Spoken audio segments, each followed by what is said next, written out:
Dia a todos, então, que Deus nos abençoe por estarmos aqui, separando parte do nosso tempo para meditarmos na palavra de Deus, para ouvirmos palavras que venham ao encontro das nossas necessidades, né? Porque estamos todos necessitados, carentes de ouvir realmente a palavra de Deus e de ouvir aquilo que possa trazer para nós alento. A situação está ruim, cada dia piora, só piora cada dia. Mas nós precisamos continuar firmes, né?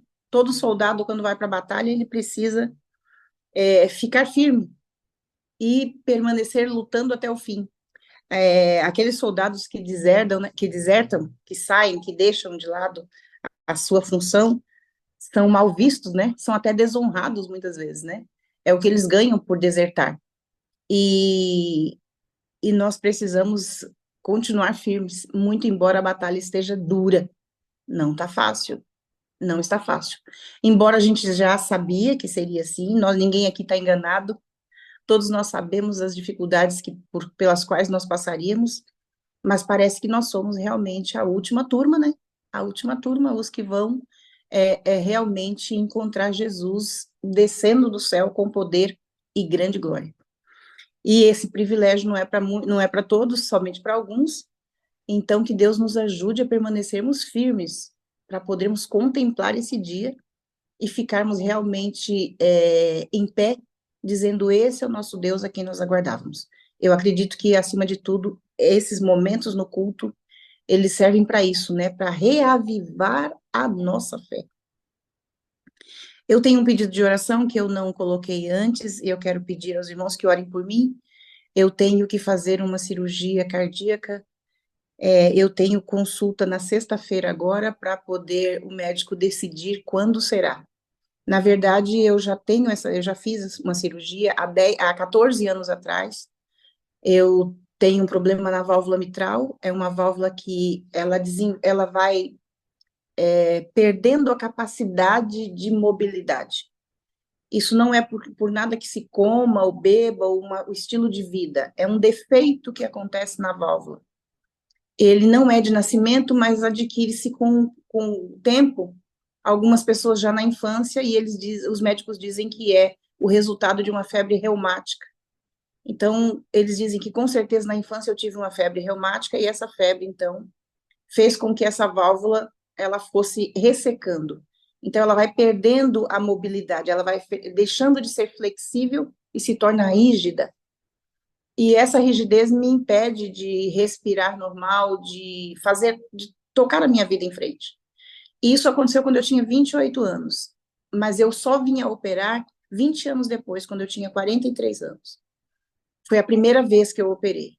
E quando eu operei, os médicos, então, disseram: olha, essa válvula que você vai. Eu tinha duas opções de válvula, a metálica ou a orgânica. Por ter que tomar uma série de medicações fortíssimas com as quais eu não estava acostumada, eu sou uma pessoa que dificilmente toma medicação. Eu sempre uso mais os produtos naturais e meios naturais. Eu me assustei demais com aquela proposta daquela medicação, e eu e meu marido e os filhos falaram: bom, então vamos por a orgânica, pelo menos ela não vai precisar tomar essas medicações tão fortes. E na época fiquei então com a válvula orgânica, e o médico disse: a sua válvula vai durar de 10 a 12 anos. E aí nós oramos e pedimos a Deus que nos livrasse daquela cirurgia, mas Deus, na sua misericórdia, nos deu a cura nesse período através dessa válvula, da cirurgia e da válvula. E de lá para cá eu tenho vivido uma vida um pouco mais, não posso dizer que seja a mesma coisa, mas tenho vivido uma vida normal. Trabalho, desenvolvo meu trabalho na igreja, desenvolvemos nosso ministério, e a gente vem vindo assim, viajo, saio, tenho uma vida normal. Algumas limitações, mas normal. Mas de 2 anos para cá, ela veio se deteriorando novamente, como já era previsto.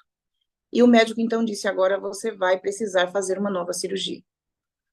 É duro de estar diante dessa realidade, porque a gente tem medo da cirurgia em si, da anestesia e tudo mais, mas essa é a minha real situação. Então, nesse momento, eu quero abrir aqui para vocês, então, a minha situação, e pedir que vocês, por favor, orem por mim, para que Deus possa conduzir tudo e que, se for da vontade dele, assim como da primeira vez, eu fui muito bem sucedida na cirurgia, na recuperação, que eu possa ser bem sucedida de novo, que ele possa me dar a graça de continuar viva, de colocar essa nova válvula e de continuar tendo uma vida normal.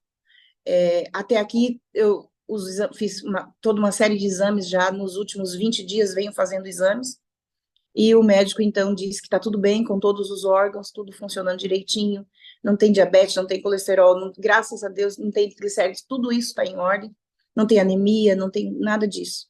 Eu preciso agora, então, me preparar para a cirurgia. Na sexta-feira, eu vou ter, então, uma consulta, onde eu vou fazer um novo ecocardiograma, e aí, então, os médicos vão avaliar o real estado da válvula hoje, um ano depois de quando a gente fez a última bateria, e, segundo o médico, ele disse, a gente não quer que passe de novembro para a sua cirurgia acontecer. Então, talvez entre outubro e novembro eu esteja operando. Então, eu quero muito pedir aos irmãos que me ajudem, que orem por mim, para que eu possa, segundo a vontade de Deus, obter excelentes resultados nessa cirurgia e que seja para o meu bem, e que seja para a honra e glória de todos, e que eu possa ter a graça de continuar vivendo, se esta for a vontade dele, pelo período que ele achar por bem. Então, eu queria muito pedir aos irmãos que orassem por mim. Então, esse é minha primeira fala de hoje. Na questão do tema que nós separamos para hoje, eu queria até que vocês pegassem papel e caneta, porque nós vamos falar sobre uma coisa muito importante para o comportamento de uma pessoa que quer ser bem-sucedido na família, no relacionamento familiar, no relacionamento com o cônjuge, no relacionamento no trabalho, na igreja, em todos os lugares onde você está, de onde você faz parte, que você tenha compreensão de que você pode mudar, melhorar o seu comportamento. E para mudar, e para entender como mudar o comportamento, eu trouxe para vocês Romanos 12, Romanos 12, 2, que diz, vocês não podem se conformar com esse mundo, mas precisam ser transformados pela renovação da vossa mente. É o que diz em Romanos 12, 2. Ser transformado pela renovação da mente. Esse é um verso muito simples de entender e muito complexo de entender. Então, eu preciso ser transformado. Primeiro, eu não sou transformado, sou eu que me transformo. A decisão é minha de transformação. Transformar o quê? Transformar aquilo que as pessoas veem que eu sou ou aquilo que eu sou internamente? Então, percebam como vai ficando complexo. Por isso que eu falei para vocês, peguem caneta. Eu vou dar para vocês os 5 maiores erros que nós cometemos no nosso comportamento. E depois eu vou explicar o porquê isso acontece. Então, vejam bem, quando eu tenho um comportamento errado, é porque eu não estou fazendo a coisa certa. E eu quero que vocês leiam comigo, eu vou ler para vocês também, Provérbios 18, 1 e 3. Olhem o que Salomão diz. O solitário busca o seu próprio interesse e insurge-se contra a verdadeira sabedoria. O insensato não tem prazer no entendimento, senão em externar o seu interior. Eu disse a vocês agora há pouco que existe um comportamento que acontece, um comportamento externo que acontece por causa do comportamento interno, por causa de quem eu sou. E Salomão está dizendo isso aqui. Quem de verdade eu sou, vai dizer, vai mostrar, vai ser percebido pelo meu comportamento? Deveria, né? Deveria, porém nem sempre. Então, o que o verso está dizendo? O insensato não tem prazer no entendimento, senão em externar o seu interior. O insensato faz isso. Mas, pasmem, existem insensatos que camuflam quem são. Eles disfarçam quem eles são. Então, é um grau já um pouco mais grave, avançado, de uma pessoa que está tendo intenção de mostrar ser quem não é. E Salomão chama essa pessoa de insensato, tolo, de falta de entendimento. Então vamos lá. Quais são os maiores erros que as pessoas. Eu vou procurar falar dentro do meu tempo, porque esse assunto é um pouco amplo, mas eu prometo que eu vou ficar aqui dentro do meu tempo, vou pensar aquilo que seja mais necessário para hoje, certo? Então vamos lá, os 5 maiores erros que atrapalham os relacionamentos e que fazem muitas vezes eu mostrar uma coisa, sendo que eu penso diferente ou eu sou diferente. Então vamos lá? Primeiro deles, uma mentalidade fixa. Escreva aí no seu papel. Você vai querer lembrar disso depois. Então, todas as pessoas que têm uma mentalidade fixa, elas não estão abertas à mudança. Elas não querem mudar. Elas até dizem muitas vezes que querem mudar, mas elas não querem no fundo. Então, são pessoas que já sofreram situações difíceis, são pessoas que não é porque são assim que são más. Eu não estou aqui falando de pessoas más e pessoas boas. Eu estou falando aqui de comportamentos de pessoas e o ser humano. Eu gosto muito de uma frase de um irmão da nossa igreja, muito sábio, e ele é naturista e ele mexe com produtos naturais, de uma grande sabedoria, irmão José Ferrer. Não sei quantos conhecem, mas ele diz: não existem pessoas más, existem pessoas doentes. Então, eu não gosto de dizer que uma pessoa seja má, mas que essa pessoa está doente emocionalmente, por diversos motivos e situações que aconteceram com ela, elas ficaram doentes. E por estarem doentes, elas maltratam as outras pessoas, elas judiam das outras pessoas e judiam de si mesmas. Então, as pessoas que estão doentes, elas muitas vezes não conseguem entender que é preciso mudar. Elas têm uma mentalidade fixa naquilo que as fazem ser daquela forma. Então, muitas vezes a pessoa sofreu qualquer tipo de dificuldade na infância, ou enquanto estava sendo gerada, ou em um ponto específico da adolescência, ou já na idade adulta, não importa. Aquilo foi tão devastador na vida dessa pessoa, que ela se tornou uma pessoa doente. E por conta disso, agora ela tem uma mentalidade fixa numa situação. Eu não mudo. E é nesse pensamento que eu quero falar para você. Eu não mudo. Quantas pessoas você já ouviu isso? Falar assim?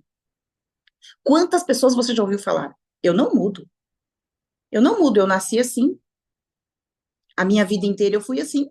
Então eu vou ser sempre assim. Queridos, essa é uma mentalidade de uma pessoa que está fechada na crença dela mesma ou na educação que ela obteve, ou na dor, como eu já falei, que pode ter sido um presente na vida dela, o sofrimento foi presente, e agora então ela diz: eu não mudo. E quando ela toma essa atitude, ela está falando muito do que está onde? Na mente dela.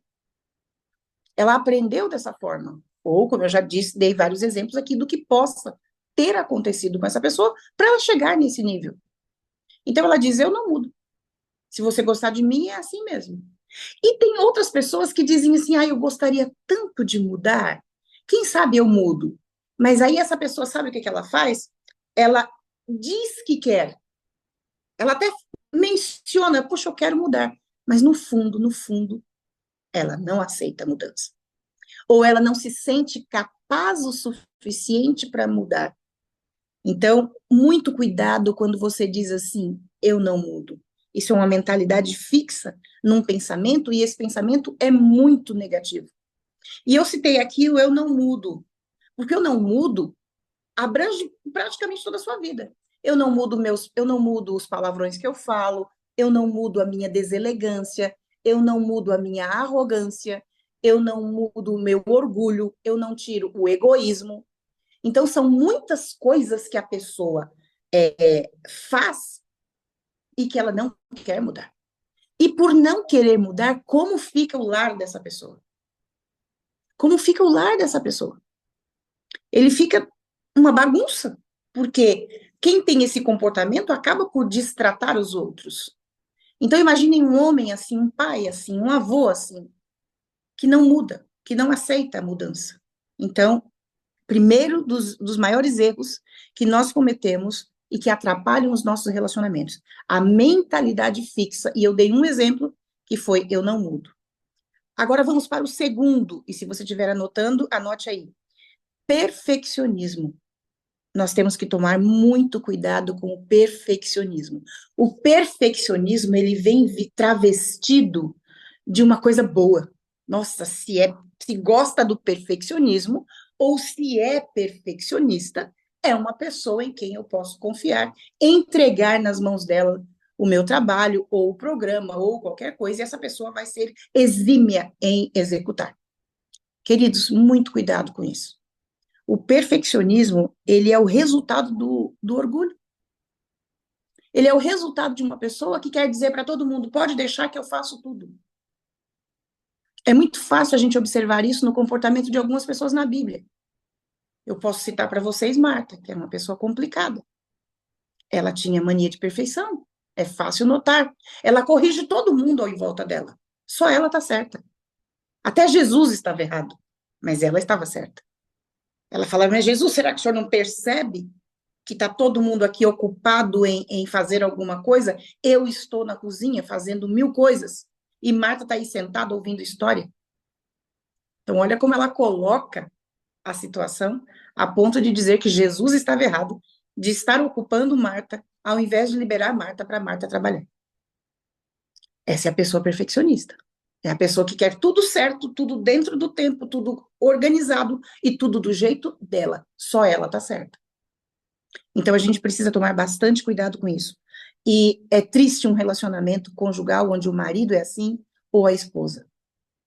E quando são os dois? Não, aí é uma briga de foice no escuro, irmãos. Aí, e eu já tratei casais assim, que os dois têm esse sentimento. Então, é o resultado do orgulho, e eu tenho que ficar cuidado. Eu queria mostrar para vocês uma coisa. E existem pessoas, perdão, antes disso, e existem pessoas que dentro dessa colocação de perfeccionismo, ela, ela acaba não se abrindo para outras opções. Ela se fecha nela mesma. Porque ela quer tão perfeito, e isso é tão bonito, e quando ela recebe um elogio, não é mais do que não é mais do que correto, né?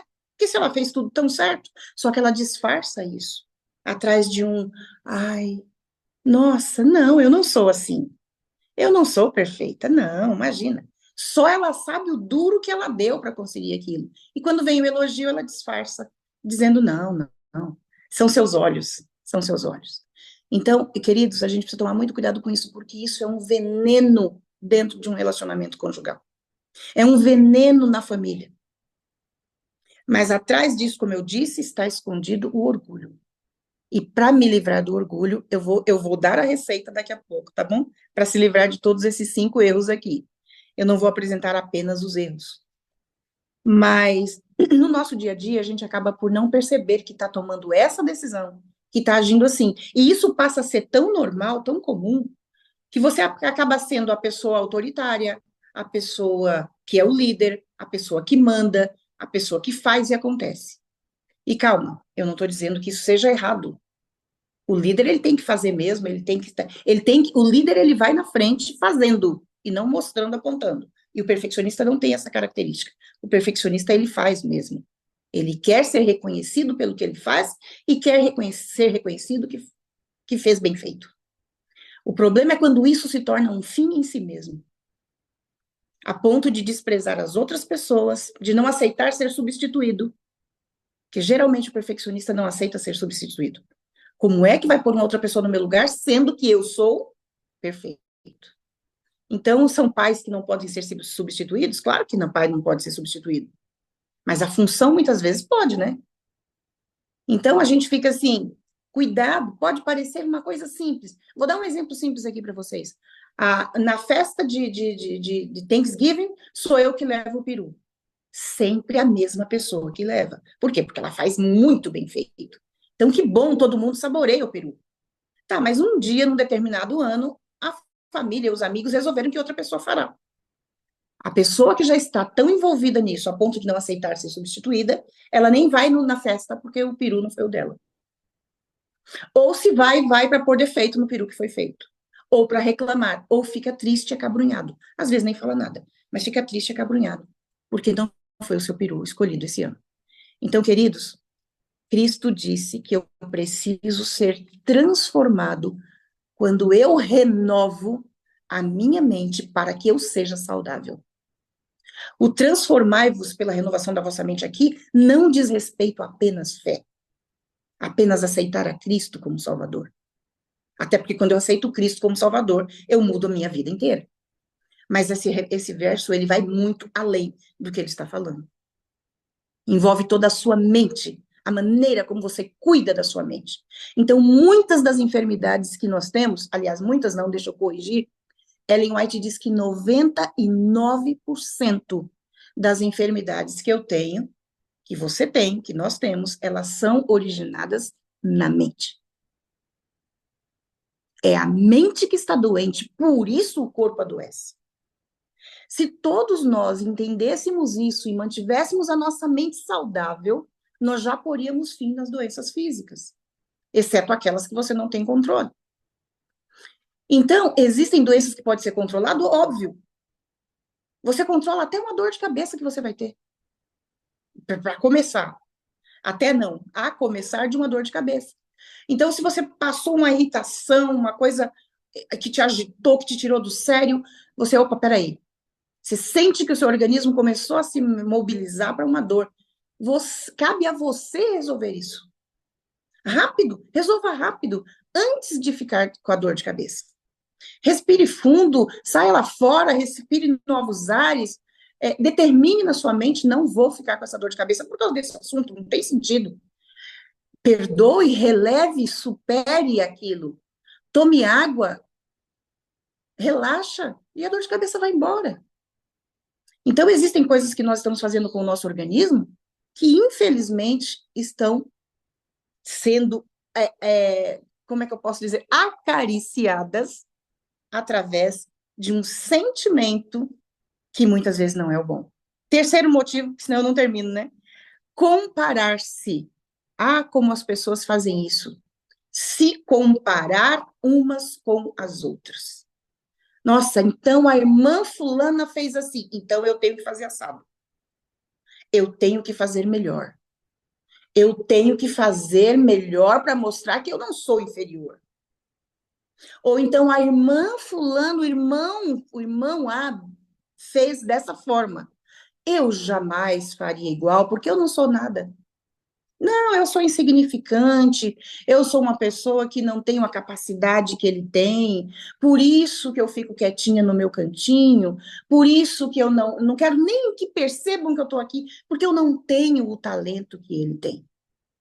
Queridos, isso além de ser um erro gravíssimo, é um pecado. Escutem o que eu vou falar. Isso é pecado. Porque a Bíblia diz que todos aqueles que sabem que deve fazer, bem feito uma coisa, e não faz, está pecando. E quando Deus nos chamou das trevas para a luz, Ele nos trouxe com capacidades. Quando Deus nos fez, vamos voltar lá atrás, quando Ele nos fez, e fez primeiro Adão e Eva, e todos nós somos descendentes, somos todos uma família só, somos a carne, sangue, ossos, feitos por Deus, Deus não nos fez para sermos derrotados. Deus não nos fez para vivermos envergonhados, acabrunhados, nos sentindo pior do que os outros. Mas eu faço isso quando eu fico me comparando com as outras pessoas. Quando eu me comparo com alguém, com certeza eu vou me sentir ou superior ou inferior. Não tem saída. E os dois sentimentos estão errados. Quando eu me comparo que eu me sinto superior, eu estou errado. Porque se eu me sinto superior, eu já estou achando aquela pessoa inferior a mim. Isso é um erro. Se eu me sinto inferior, eu estou errado. Porque eu estou colocando aquela pessoa acima de mim. E eu devo ter o meu espaço também. Então, quando Jesus nos fez e nos trouxe para cá, primeiro pela criação, depois pela redenção, pela salvação, ele me deu oportunidade de ser alguém, de existir, de poder falar para as pessoas: olha, eu estou aqui, eu existo, eu sou filha de Deus. E eu tenho participação nisso, eu faço parte de tudo isso. E isso você faz à medida em que você para de se comparar com os outros e vive a sua vida. Só existe uma pessoa com quem a gente pode se comparar nesse mundo. Só existe uma pessoa com quem eu posso me comparar. E eu tenho liberdade total de me comparar com essa pessoa. E aí, quando eu pergunto isso, geralmente as pessoas dizem: ah, eu sei quem é com Jesus. Não, não é com Jesus.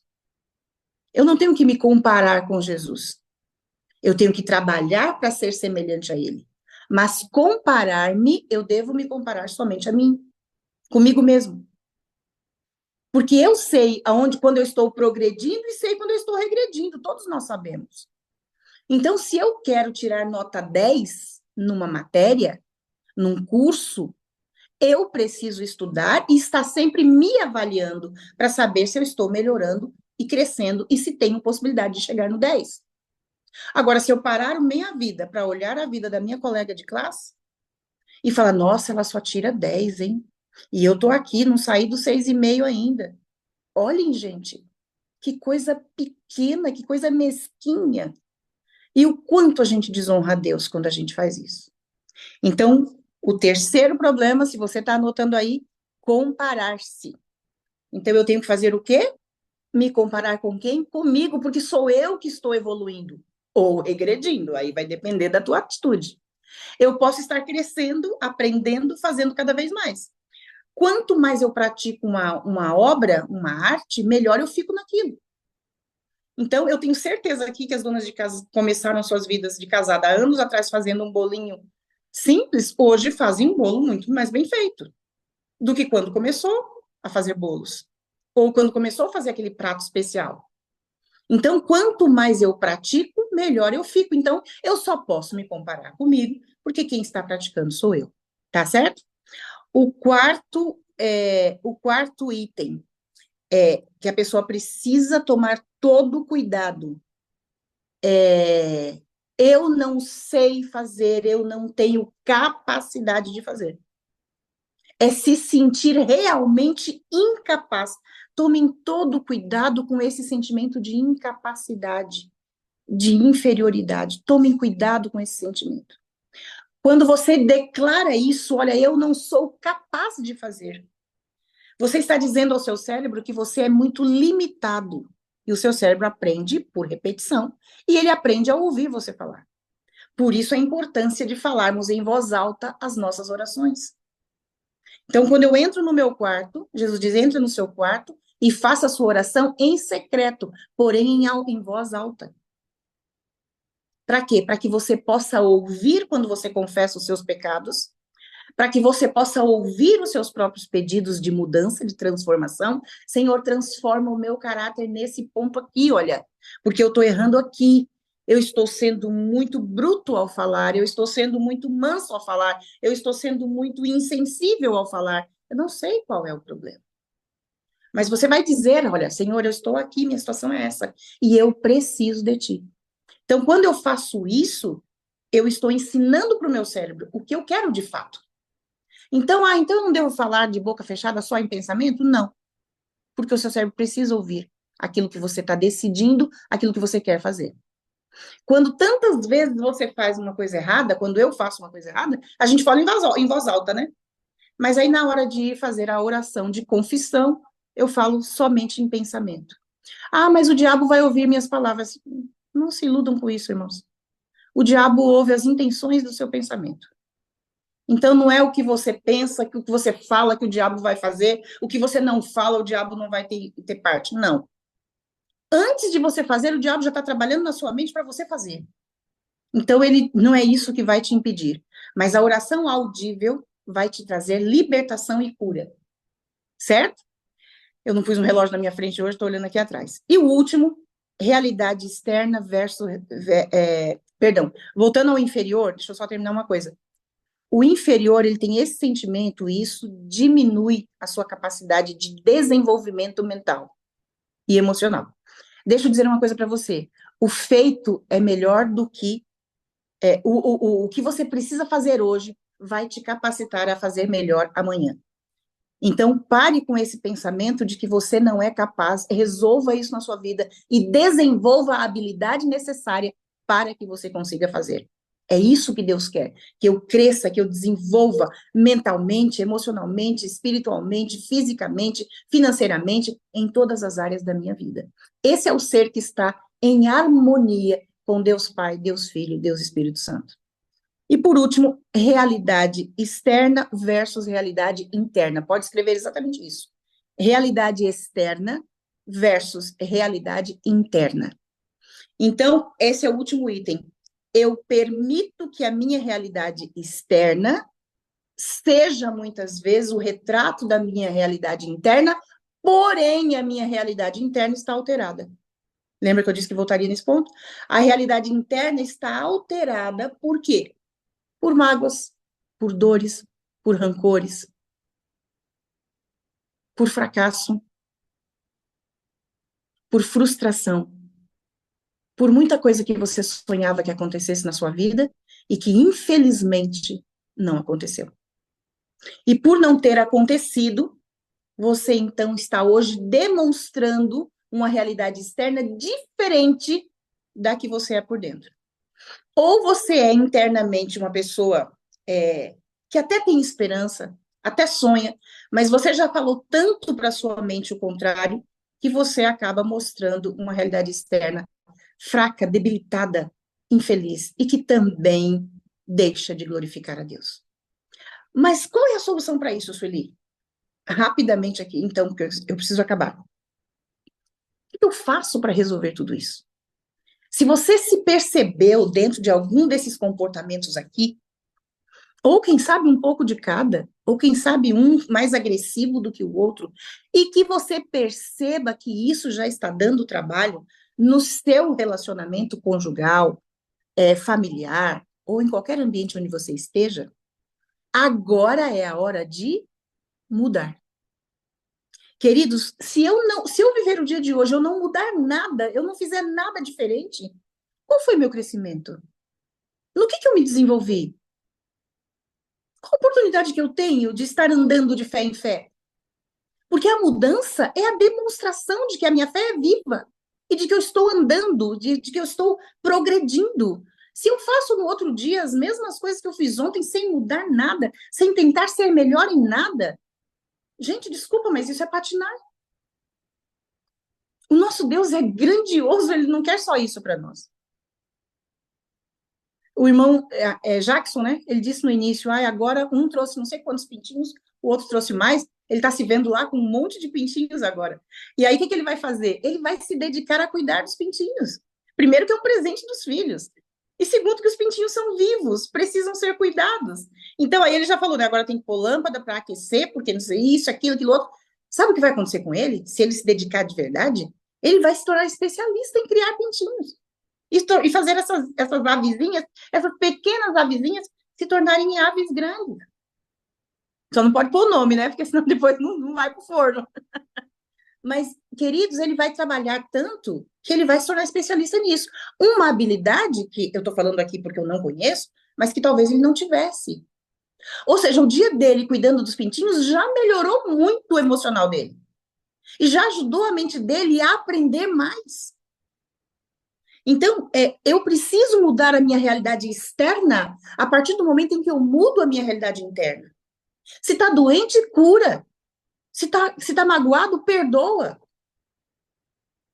Faça o que você precisa fazer para você poder mudar a sua realidade e trazer para o seu ambiente um bom convívio. Fazer com que as pessoas que estão com você gostem de estar com você. Tenham prazer em estar com você. E não aquela pessoa que quando chega o grupo fala, chegou.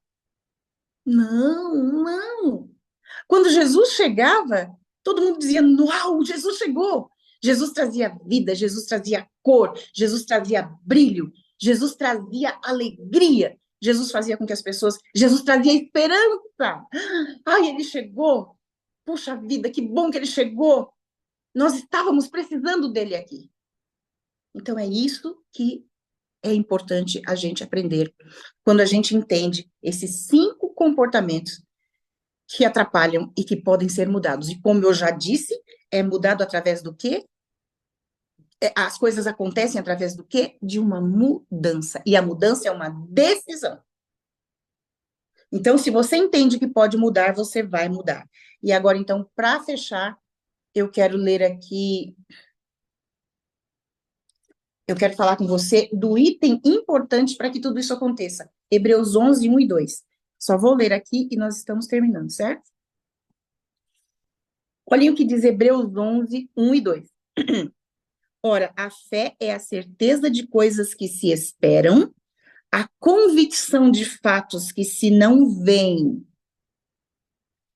E aí, aqui diz no 3, pela fé entendemos que foi o universo formado pela palavra de Deus, de maneira que o visível veio a existir das coisas que não aparecem. Prestem atenção nisso. A fé é a certeza das coisas que se esperam e a convicção de fatos que se não veem. Ou seja, eu posso mudar a minha vida. Eu posso mudar o meu comportamento. Eu posso mudar porque existem 2 coisas importantíssimas à sua disposição. A primeira é o poder do nosso Deus. Deus tem poder para te ajudar e ele já pôs o poder à sua disposição. E o segundo é a sua vontade, a sua liberdade de tomar decisão. Essas 2 coisas fazem com que você seja totalmente capaz de mudar a sua história, de mudar a sua vida, de mudar o seu comportamento. E é impressionante que o versículo diz assim, no versículo 3, repetindo, pela fé entendemos que foi o universo formado pela palavra de Deus, de maneira que o visível veio a existir das coisas que não se via. Pela fé, nós acreditamos que existe um Deus que formou todo esse mundo maravilhoso que nós habitamos. Pela fé, não existe outra coisa. E aí, o autor de Hebreus diz o seguinte, pela fé, então, eu também posso transformar o que eu preciso. Pela fé, eu posso mudar. Pela fé, nós entendemos que o universo foi feito. Pela palavra de Deus, de maneira que veio a existir. Então, se eu creio na palavra de Deus, eu sou filho de Deus. Eu sou filha de Deus. E, obviamente, também posso fazer coisas. Deus me fez semelhante a Ele. Então, a primeira coisa que eu posso querer fazer por mim é mudar aquilo que eu estou fazendo e que não está funcionando. Se está funcionando direitinho, você não tem que mexer. Mas se você está vendo que não funciona ser como você está sendo, não mudar, desculpa, queridos. Mas aí não mudar é burrice. Porque eu conheço um ditado que diz assim, time que está ganhando não se mexe. Mas se não está ganhando, é preciso mobilizar, mexer nesse jogo, mudar a posição de jogadores, mudar de estratégias para que se ganhe o jogo. E nós estamos vivendo no final da história desse mundo. Estamos muito próximos da volta de Cristo, muito próximos. E nós não estamos aqui nadando de braçada para depois morrer na praia, né? Nós estamos nadando porque nós queremos chegar à praia de outro mar, onde vamos poder estar com Jesus a eternidade inteira. E nós vamos olhar para trás e dizer, Senhor, não foi tão difícil assim. Não foi tão difícil. Hoje você acha que o peso é tão grande que vai te consumir. Mas Ellen White diz que quando chegarmos lá, nós vamos olhar para trás e dizer, não foi tão difícil, porque Jesus estava comigo e porque ele me ajudou a fazer as melhores escolhas. E por isso estou aqui. Então que Deus nos abençoe, nos ajude, nos capacite, para que a gente possa mudar o que precisa ser mudado pela fé, pela ação, pela vontade, pela insistência e pela convicção de que eu posso ser melhor hoje do que eu fui ontem. E que esse ser melhor seja para que a minha família seja abençoada, para que eu seja abençoado, para que Deus seja honrado e glorificado. É o meu desejo e a minha oração por cada um de nós. Amém.